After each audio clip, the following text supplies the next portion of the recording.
Hello everyone. Our today's topic is Three Questions by Leo Tolstoy. It's a prose of class 12. লিও টলস্টয়ের পুরো নাম লাভ নিকোলোভিচ Tolstoy, যিনি আমাদের কাছে Leo Tolstoy নামেই বেশি পরিচিত। ইনি একজন রাশিয়ান অথর। ইনি একজন খুব ভালো নভেলিস্ট। তার সাথে তিনি একজন বিখ্যাত শর্ট স্টোরি রাইটার। তার গল্পগুলি মূলত নীতি শিক্ষামূলক, আর আমাদের এই প্রোজ পিস থ্রি কোয়েশ্চেন্স একটি নীতি শিক্ষামূলক ছোট গল্প। প্রথমে আমরা বলি থ্রি কোয়েশ্চেন্স এই নামকরণটি নিয়ে। এখানে দেখো, নামকরণটি থেকে তোমরা বুঝতে পারছো থ্রি কোয়েশ্চেন্স মানে তিনটে প্রশ্ন। এই তিনটে প্রশ্ন কোনো এক সময়ে কোনো এক রাজার মনে উদিত হয় এবং তিনি এই প্রশ্নের উত্তর খুঁজতে খুঁজতে জীবনের কিছু মূল সত্যের সন্ধান পান। কিন্তু এই প্রশ্নের উত্তরগুলি শুধু যে রাজার কাজে লেগেছিল তা না, অ্যাকচুয়ালি আমাদের সমস্ত সাধারণ মানুষেরই এই প্রশ্নের উত্তরগুলি জানা দরকার। আমাদের জীবনকে সুন্দর সুষ্ঠুভাবে পরিচালনা করার জন্যে এই প্রশ্নের উত্তরগুলি আমাদের সবারই বোঝা দরকার। এই জন্যই তোমাদেরকে এই প্রোজ পিসটি দেওয়া হয়েছে। তাহলে চলো শুরু করছি। Three questions. It once occurred to a certain Tsar that if he always knew the right time to begin everything, if he knew who were the right people to listen to and whom to avoid, and above all, if he always knew what was the most important thing to do, he would never fail in anything he might undertake. এবার দেখো কী বলা হয়েছে। একটি sentence আছে, কিন্তু এতটা একটা full stop আছে। এখানে একটি শব্দ এসেছে জার, TSAR, উচ্চারণ হবে জার। জার হচ্ছে রুশ সম্রাট। সার্টেন জার মানে কোনো এক রুশ সম্রাট, তার নাম দেওয়া হয়নি, কোনো একজন রুশ সম্রাটের গল্প এখানে দেওয়া হয়েছে।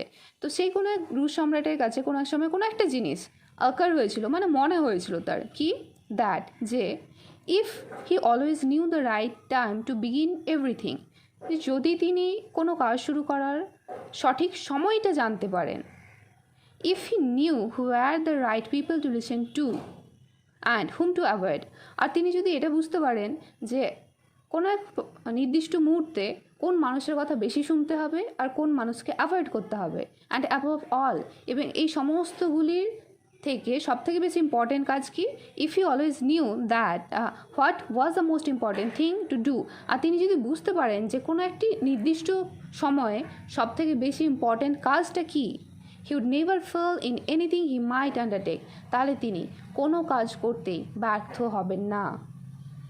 এটি মনে হয়েছিল কার, কোনো এক রুশ সম্রাটের। চলো এবার second paragraph. And this thought having occurred to him, he had it proclaimed throughout his kingdom that he would give a great reward to anyone who would teach him what was the right time for every action, and whom were the most necessary people, and how he might know what was the most important thing to do.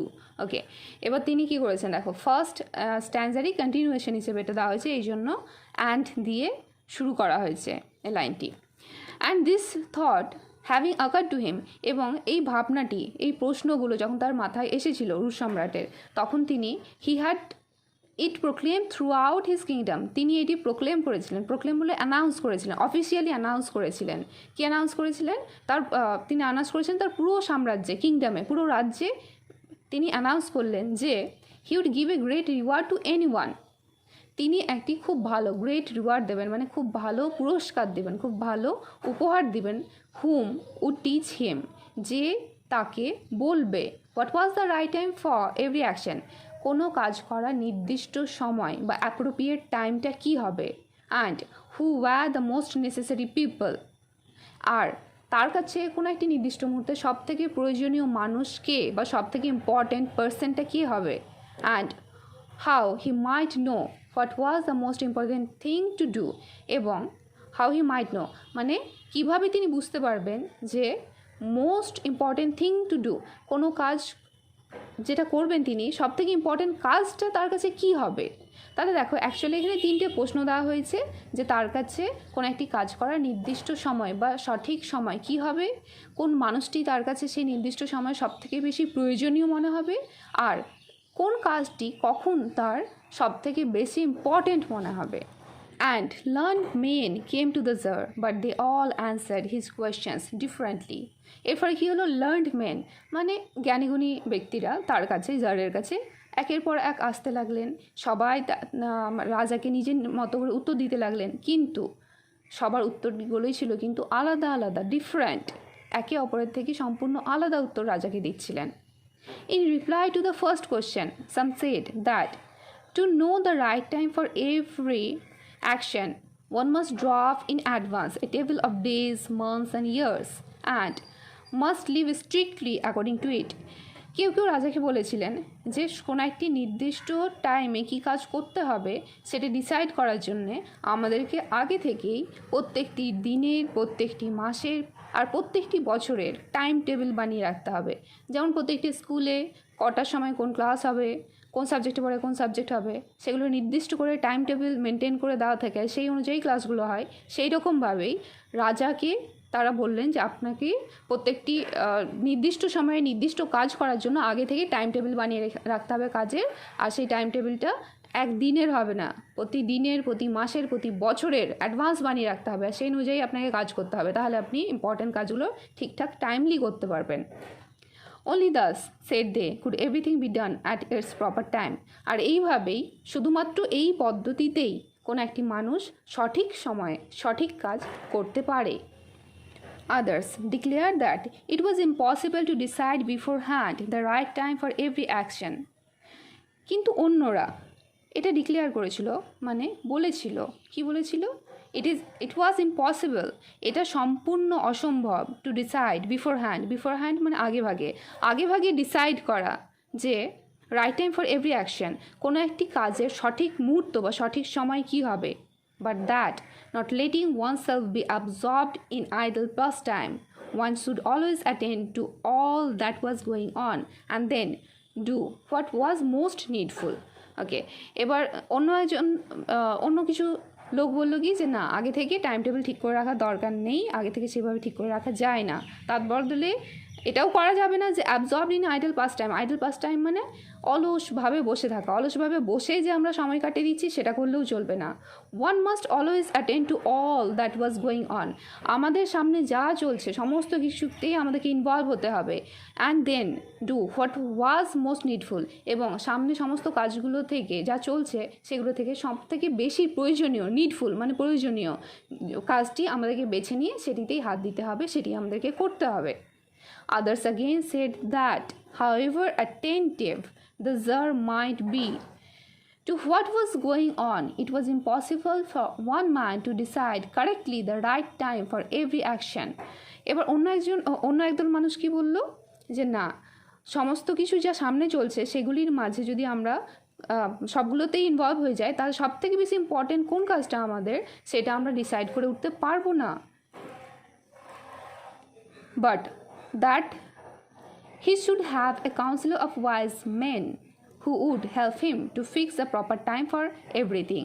তাহলে কী করতে হবে, তারা বললেন যে আগে থেকে তাহলে আমাদেরকে একটা কাউন্সিল ঠিক করে রাখতে হবে, কাউন্সিল অফ ওয়াইজ ম্যান। দেখো, ওয়াইজ ম্যান মানে আমরা জানি জ্ঞানীগুণী বিজ্ঞ মানুষ, তাদের কাউন্সিল তৈরি করতে হবে। কাউন্সিল হচ্ছে উপদেষ্টা পরিষদ, ঠিক আছে।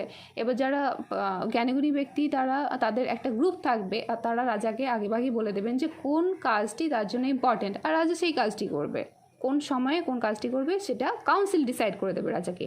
এই হলো আরেক দল মানুষের বক্তব্য। এরপরে, but then again others said there were some things which could not wait to be laid before a council. অন্য কিছু একদল মানুষ ছিল, তারা বলল কি যে না, সেখানে এমন কিছু কাজ আছে যেগুলি কাউন্সিলের সামনে রাখার মতো সময় দেবে না, but about which one had at once to decide whether to undertake them or not. কিন্তু সেগুলোকে মুহূর্তের মধ্যে ডিসাইড করতে হবে যে সেই কাজগুলি আমাদের করতে হবে না হবে না। কিছু কাজ, যেমন ধরো চোখের সামনে কারো অ্যাক্সিডেন্ট হয়ে গেল, কেউ পড়ে গেল, তখন কি তুমি জ্ঞানীগুণী ব্যক্তিদের কাছে, মানে কাউন্সিল যে ডিসাইড করা আছে, কাউন্সিলের কাছে গিয়ে বলবে যে আমি সেই মানুষটাকে উঠাবো না যে পড়ে গেছে অ্যাক্সিডেন্টে? সেটা হয় না। সেই সময়ে আমাদেরকে ইনস্ট্যান্টলি ডিসাইড করতে হবে যে আমরা সেই মানুষটিকে ওঠাবো না। এই জন্যেই বলা হলো, আরও কিছু মানুষ বললো কি যে না, কাউন্সিল সবসময় সব কাজ ডিসাইড করে দিতে পারে না, তাৎক্ষণিক সিদ্ধান্ত নেওয়ারও দরকার থাকে, আর তাৎক্ষণিক সিদ্ধান্ত নেওয়ার জন্য আমরা কাউন্সিলের উপর ডিপেন্ডেন্ট হতে পারি না। But in order to decide that, one must know beforehand what was going to happen. আর এই সমস্যার সমাধানের জন্য আমাদেরকে কী করতে হবে, আমাদেরকে আগেভাগেই জেনে রাখতে হবে, বিফোরহ্যান্ড মানে আগে থেকেই জানতে হবে যে আগামীতে কী হতে চলেছে, মানে ভবিষ্যতে কী হতে চলেছে সেটা আমাদেরকে জানতে হবে। তাহলে আমাদেরকে ভবিষ্যৎটা দেখতে হবে, তাই তো, এছাড়া আর কোনো উপায় নেই। It is only magicians who know that, and therefore, in order to know the right time for every action, one must consult magicians. তাহলে তাদের মতে কি, ইট ইজ ওনলি ম্যাজিশিয়ানস, এটা শুধুমাত্র ম্যাজিশিয়ানরা, ম্যাজিশিয়ান বলতে যারা জাদু জানে, জাদুকররা যারা বলতে পারে যে আগামীতে কী হতে চলেছে, ভবিষ্যতে কী হতে চলেছে, শুধুমাত্র ম্যাজিশিয়ানরাই আমাদেরকে বলতে পারে। আর এই জন্যই আমাদের ম্যাজিশিয়ানের সাথে কনসাল্ট করা উচিত, মানে ম্যাজিশিয়ানের অ্যাডভাইস নেওয়া উচিত বা তাদের সাথে আমাদেরকে পরামর্শ করা উচিত, আলোচনা করা উচিত। Equally various were the answers to the second question.